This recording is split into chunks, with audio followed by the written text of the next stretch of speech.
अस्सलाम वालेकुम भाई, क्या हाल है? ठीक है जी। अंदर जाना है जी अफशां साहिबा के पास। अंदर नहीं जा सकते, वजह क्या है जी? इजाज़त नहीं। किसने इजाज़त नहीं देनी?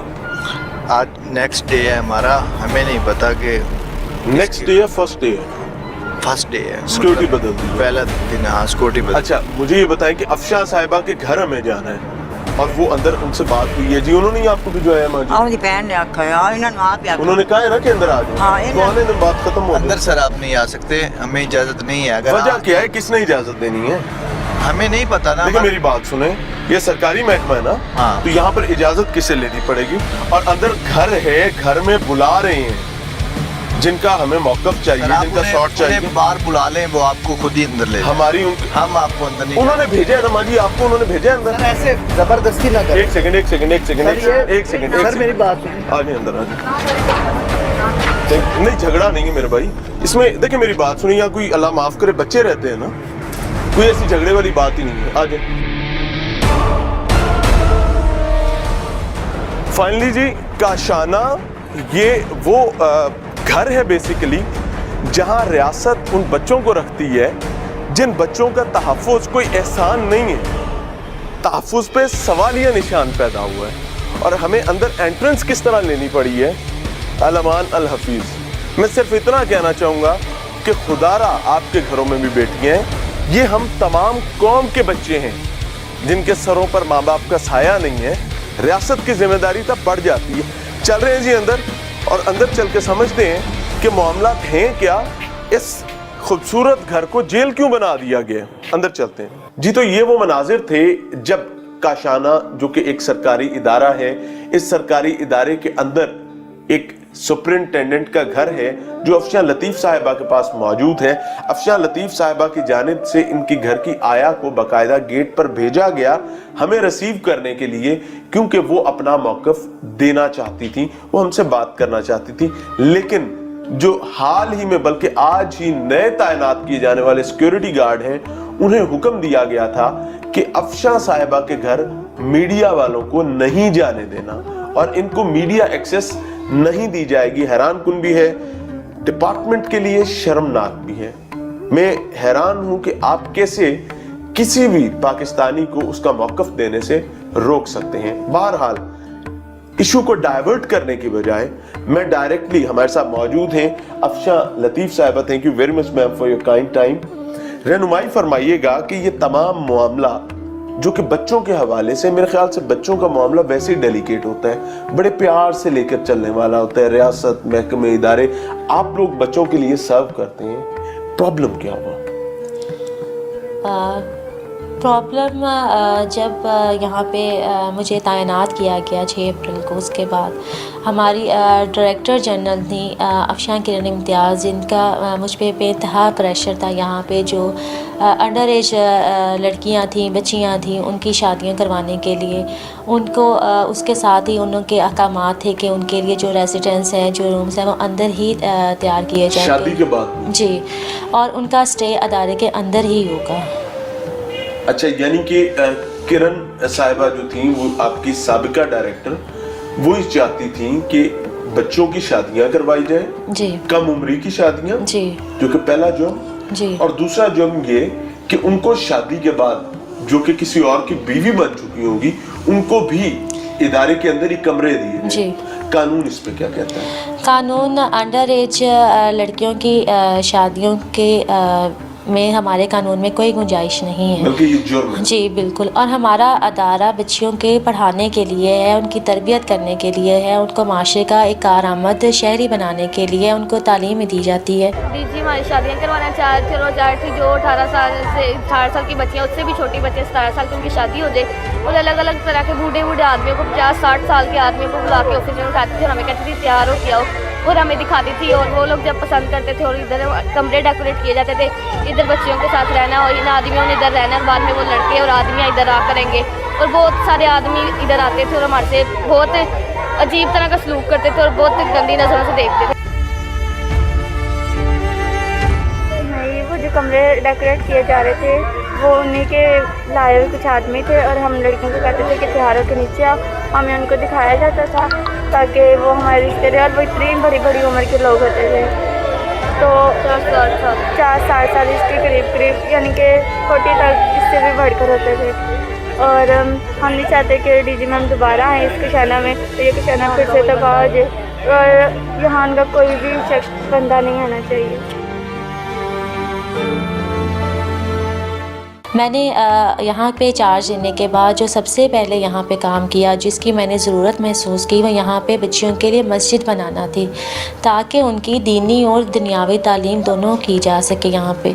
जिसके लिए मैंने एक मौलमा का कारिया का इंतज़ाम किया, जो उन बच्चियों को डेली आके 2 घंटे की कुरान की तालीम देती हैं। इसके साथ उनको अखलाकियात का दर्स दिया जाता है, जिनकी इन बच्चियों को ज़रूरत होती है। इसके साथ बच्चियों को मैंने एक पॉजिटिव वे में रहने के लिए यहाँ पे उनके लिए वेरिफिकेशनल कोर्सेज़ का आगाज़ किया। उनको मुख्तलिफ़ हाथ से बनाई हुई अशिया जो होती हैं, जिसमें हैंडमेड ज्वेलरी है और पॉट पेंटिंग है, स्टिचिंग है, टाई एंड डाई, इस तरह के कोर्सेज़ करवाने का आगाज़ किया।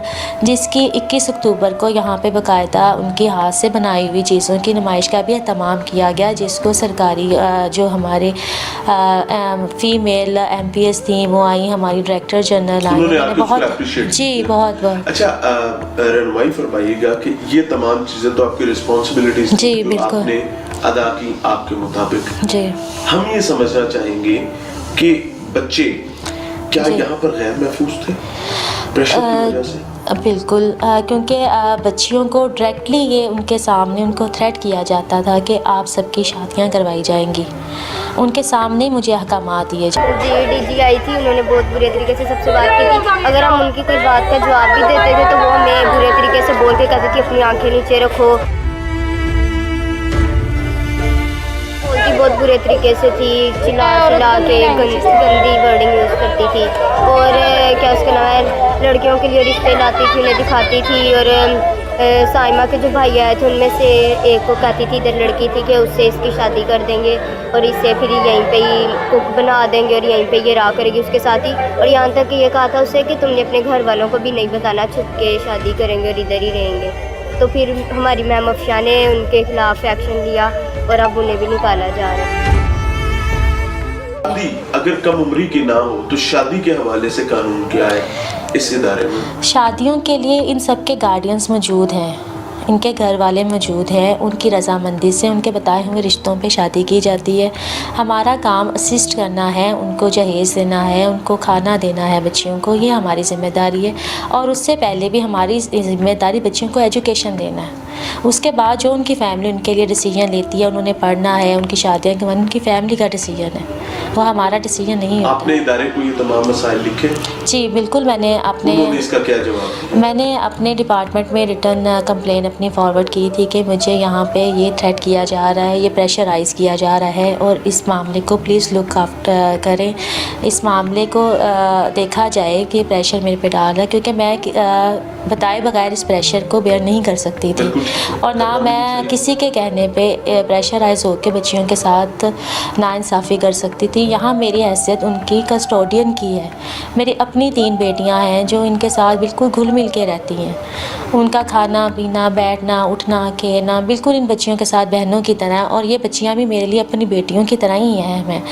मैं उनकी इज़्ज़त और वक़ार पे कोई कंप्रोमाइज़ नहीं कर सकती थी, जिसके लिए मेरे लिए कोई प्रॉब्लम नहीं थी। मैं अपनी जॉब पे थी, मेरा अपना पर्सनल कोई इशू नहीं था। मैंने सिर्फ इन बच्चियों के हक़ के लिए आवाज़ उठाई और अपने डिपार्टमेंट को इसके ऊपर इन्फॉर्म किया, जो मेरी रिस्पॉन्सिबिलिटी थी। मैडम को डिस्चार्ज किया जा रहा है और हम यहाँ नहीं रह सकते अपनी मैडम के बगैर। या हमें अपनी माँ बाप के हवाले कर दिया जाए या हमें यही मैडम चाहिए, हमें इसके अलावा और कोई मैडम नहीं चाहिए। डीजी आती थी, वो इतनी लैंग्वेज बोलती थी, कोई भी अपने बच्चों के साथ ऐसे बुरी लैंग्वेज नहीं बोलता जैसे वो बोलती है। हम तो बच्चे हैं, हमारी ये छोटी छोटी एपियों को पढ़ने का शौक है। कहती मैं इनकी शादियाँ करवा दूँ, क्या इनकी शादियाँ करने की उम्र है? अभी हमारी पढ़ने की उम्र है, अभी हमने अपने हाथ पाँवों पे खड़े होना है, हमने कुछ बन के यहाँ से निकलना था, जो अब हमारे साथ इस टाइम हो रहा है। आपने इन्फॉर्म किया, उसके बाद क्या होता है? उसके बाद जो अजमल चीमा सूबाई वज़ीर था हमारा सोशल, जी साबिका वज़ीर थे, जी, सोशल वेलफेयर का मिनिस्टर था उस टाइम।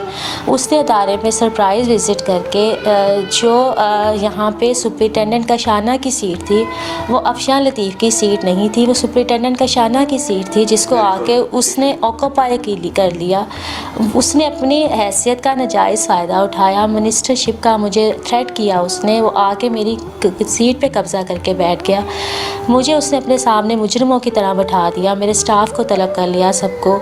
मेरी इजाज़त के बगैर वो लड़कियों के रहायशी कमरों में गया, उनसे इंटरव्यू किए, उनसे पूछा आप लोगों पे क्या थ्रेट था, आपको शादियों का कौन कह रहा था, सारा मामला उसने बच्चियों से बताया? जी बिल्कुल, उन्होंने बताया।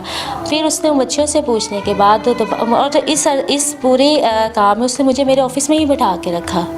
मुझे वो साथ लेके नहीं गया और ना मेरी इजाज़त दी उसने और ना मुझे बताया। जी बिल्कुल, मुझे मेरे ही ऑफिस में यह माल बना के बिठाए रखा उसने।